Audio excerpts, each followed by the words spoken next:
करना चाहती हूँ वीडियो की तरफ। अब हम लोग कर रहे हैं। अस्सलाम वालेकुम। जैसे कि मैंने आप लोग को बताया लास्ट वीडियो में अपनी शादीशुदा ज़िंदगी के मसले, जो कि मेरे पेरेंट्स और पता नहीं कौन कौन लोग पीछे पड़े हुए हैं, मेरे हस्बैंड के, मेरे।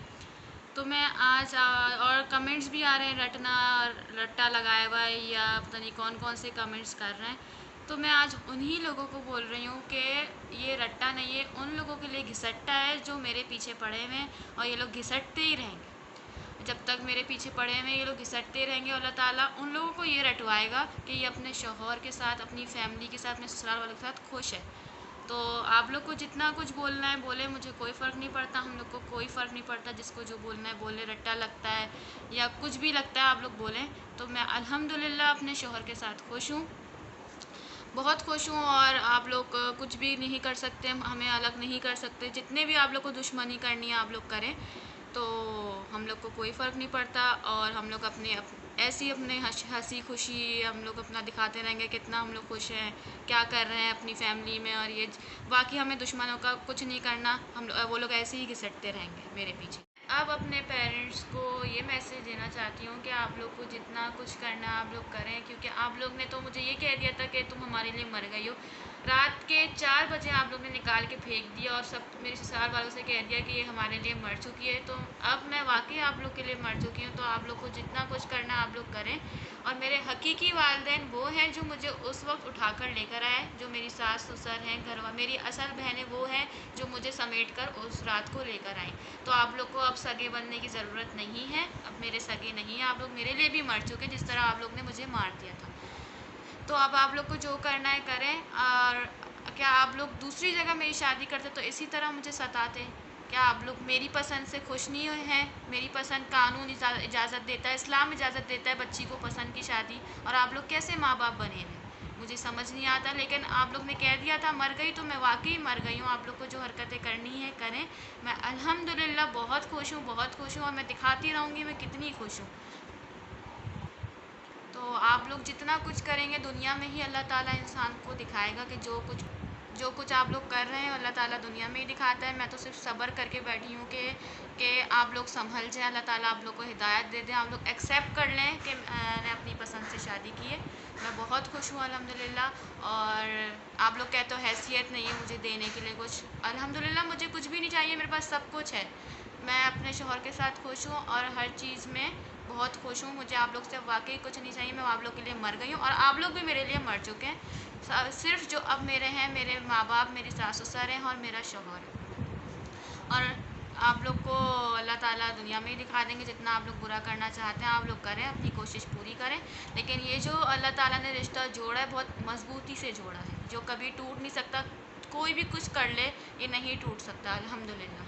इतनी मेरी बहनें अच्छी हैं मेरे लिए, मेरे बेडरूम पे मुझे ला ला के सब कुछ देती हैं। तो ऐसी खुश नसीबी किसके साथ होगी। और मुझे अब ये ला के दिया है, तो अब मैं अपनी लाइफ बहुत इंजॉय कर रही हूँ अल्हम्दुलिल्लाह। और मुझे दुश्मनों से फ़र्क नहीं पड़ता, जो भी करें अपने बाहर करते रहें, और मैं अपनी लाइफ इंजॉय करूँगी।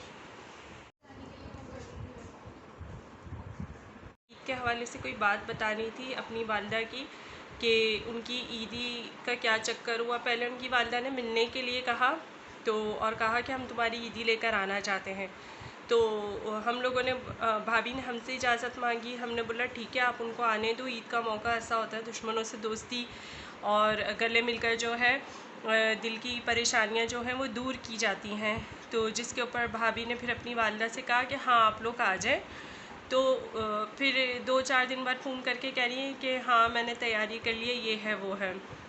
तो अलविदा जुम्मे से कोई 2-4 दिन पहले ये लोग आए हैं, सही से मुझे याद नहीं है आया कौन। इनके मामू और इनके खाला खालू, इनका भाई छोटा, और वो ईदी जो लेकर आए। तो वो आप मेरी भाभी की ज़बानी सुन रहे हैं कि वो अपनी क्या हैसियत जता रहे थे भाभी को। असल में मसला ये था उनको मिलना था, मतलब भाभी को देखना था या सिर्फ उनको बेइज्जत करना था। तो अब भाभी की ज़बानी सुने। तो मेरे माँ बाप ने ये भी ख्याल नहीं किया बच्ची की पहली ईद है तो हम अच्छे से सब कुछ करें। ना ये लोग रमज़ान में सुधरे, मैं इंतज़ार करती रही। चलो कितना गुनहगार भी इंसान ना वो रमज़ान की बड़ी रातों में या रमज़ान के पूरे महीने में सुधर जाता है, लेकिन इनकी एक कॉल नहीं आई। और मैंने कहा चलो ईद पे ये लोग, मैं इंतज़ार करती रही ईद पे ये लोग सही हो जाए। तो ईद पे उससे पहले ईदी का हुआ तो कॉल आई कि हम आएंगे। मेरे माँ बाप ने बोला कि हम आएंगे कल तुम्हारी ईदी लेकर। तो अगले दिन आए तो देखा तो माँ बाप नहीं थे उसमें, मेरे पेरेंट्स नहीं थे। तो खाला, मामू और खालू थे, जो कि ऐसा अजीब सा सामान जिसमें एक जोड़ा और एक सैंडल नहीं थी और यूज़ हुई हुई चीज़ें थी, यूज़ हुआ हुआ पर्स था। तो इन लोग ने मेरे पहली ईद पे ये चीज़ें की। मतलब एक तरह से मेरे ससुराल वालों को मुझे बेइज्जत किया। एक दिन पहले कॉल की तो इन लोग ने इसीलिए कॉल करके ईदी का बोला ताकि ये लोग हम पूरी बेइज्जती का प्लान बना सकें। और ये लोग बड़ी बेटी को बहुत कुछ भेजते हैं। ये लोग यहाँ पे मुझे रहते हुए सही तरह चीज़ें नहीं भेजी, वहाँ पे टीसीएस के ज़रिए इतनी महंगी महंगी चीज़ें पैसा खर्च करके जब उन लोग की हैसियत हो जाती है वहाँ कनाडा भेजने के लिए, जो कुछ बोलती है और ये लोग अपनी मर्ज़ी से वहाँ पे धनाधन चीज़ें भेज रहे होते हैं। जब इन लोग को एक बेटी याद नहीं आती, छोटी बेटी याद नहीं आती, बड़ा बोलते थे लाडली है और ये है, कहाँ गया इनका लाडलापन। ये लोग बेटियों में इंसाफ नहीं कर रहे। यहाँ पे 10-10 12-12 बेटियाँ होती हैं, ऐसे हाथों में लेकर चल रहे होते हैं उनको, और इनसे 2 बेटियों पे इंसाफ नहीं हो रहा। अल्लाह ताला इंसाफ करने वाले को पसंद करता है, इन लोग को ये अकल नहीं है। और ये लोग जो कर रहे हैं इनको करने दो, लेकिन मैं आप लोग को यही बोलूँगी कि मुझे कोई फ़र्क नहीं पड़ता। और आप लोग को जो करना है अल्लाह ताला दुनिया में दिखाएगा, जितना मजाक उड़ाना है उड़ाएं मेरा, लेकिन मैं खुश हूँ। मैं आप लोग को ये ज़ाहिर करती रहूँगी, दिखाती रहूँगी हर चीज़ कि मैं बहुत खुश हूँ। और अगर आप लोग को मेरी लास्ट वीडियो में यकीन नहीं है, कमेंट्स जिस तरह के आ रहे हैं, मैं इसलिए ये मैसेज कर रही हूँ आप लोग को कि जिस तरह के कमेंट आने रट्टा है या जो है, तो मैं आप लोग को एक प्रूफ दूंगी अपने मामू का और मम्मा का, जो लोग गेट पे आके हरकत की थी, कि आप लोग को उससे सब कुछ दिख जाएगा कि वो लोग किस तरह के हैं और क्या क्या हरकतें करते हैं। तो इसी व्लॉग में आप लोग के साथ मैं शेयर करूँगी। मेरी नंद आप लोग को शेयर करेंगी कि वो लोग किस तरह के लोग हैं। तो अब मुझे आप लोग दीजिए इजाज़त। तो मैं इंशाल्लाह ऐसी व्लॉग्स में आती रहूँगी, अपनी लाइफ दिखाती रहूँगी कितनी खुश हूँ मैं। ऐसे अपनी नंद के साथ मैं रोज़ आप लोग के साथ व्लॉग में आया करूँगी। अल्लाह हाफिज़। यहाँ पे आप लोगों ने भाभी की ज़बानी उनका पूरा दुख सुना। ज़ाहिर है एक बेटी अपनी शादी के बाद चाहती है कि अगर माँ बाप ने नाराज़गी के बाद मुझे निकाला है और जब माँ बाप खुद आगे बढ़ रहे हैं और ख़ुद मिलना चाहते हैं, तो उन्होंने ये सोचा शायद मेरी वालदा मुझसे अब ठीक हो गई हैं और मुझसे सही से मिलना चाह रही हैं, तो ईद का मौका उन्हें ठीक लगा। तो भाभी ने बोला ठीक है आप आ जाएं मेरे घर पर। अम्मी ने भी इजाज़त दे दी। हमारी अम्मी तो ऐसे ही हैं, कहती हैं कि नहीं बात ख़त्म करो, बात ख़त्म करो। और बात ना हमारी तरफ से थी ना हमें ख़त्म करने का कोई मसला, अभी भी उन्हीं की तरफ से है और अभी भी उन्हीं को मसला।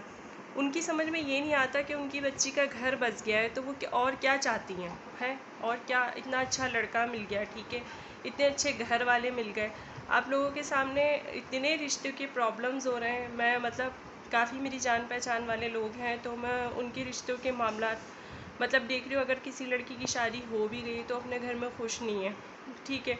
और बाज़ लड़कियों के साथ तो ये हो रहा है कि वो अल्लाह ना करे कि उनके रिश्ते बन ही नहीं पा रहे हैं। तो हालात के हिसाब से भी इंसान को सोचना चाहिए कि हालात कहाँ खड़े हुए हैं। ख़ुद मेरी भाभी का कहना है कि जब मेरे रिश्ते आते थे वो 40 से अबव भी आते थे। कोई भी ऐसा नहीं होता था कि कोई 30 साल का। अगर मेरी उम्र 22 साल है, अब मैं 23 साल की हो जाऊँगी, भाभी का कहना ये, तो उसके हिसाब से कोई 30 साल का बंदा तो होता, कम से कम इतना फ़र्क तो होता। कि रिश्ते इतनी नहीं, मेरे 37। तो इन लोगों की इन बातों की वजह से बहुत अफसोस होता है। इतना अच्छा लड़का है, इतना अच्छा घर बार है, और घर भी हमारा देख के गए थे खूब घुस के। ऊपर छत तक गई थी इनकी अम्मी हमारी छत पे जाने, यानी पहले दिन किसी का कोई मेहमान आता है, कोई किसी की छत पे जाता है, वो छत तक पहुंची हुई थी। हर चीज़ उन्होंने देखी, व्यू देखा, ये देखा वो देखा, ठीक है, हमारे घर में क्या पले हुए हैं, तोते चुड़ियाँ, हर चीज़ उन्होंने देखी। उसके बाद उन्होंने जाके बकवासें शुरू कर दी, ठीक है। अब भाभी का कहना यही है कि अब वो मुझे सताने ना आए, जिस तरह से वो लास्ट टाइम सता के गई हैं, वो पुलिस की धमकी दे के गई हैं या जो भी करके गई हैं, कानून की धमकियाँ दे के गई हैं। और दूसरी बात ये कि भाभी का कहना ये है कि जो वीडियो उनकी अम्मी की मैंने बना ली थी तो वो आप लोगों को मैं दिखाऊं। मैंने कहा नहीं छोड़ो, दफ़ा करो। कह रही नहीं, अगर लोग देख रहे हैं तो लोगों को सच्चाई का पता होना चाहिए कि कोई वालिदैन अपनी बेटी के साथ इस तरह से भी कर सकते हैं। पहले उसे घर से निकाल दिया, फिर वो अपने घर में रह रही तो उसको खुश नहीं रहने दिया जा रहा, उसके पूरे ससुराल को सताया जा रहा है। ससुराल में बूढ़े भी हैं, बच्चे भी हैं।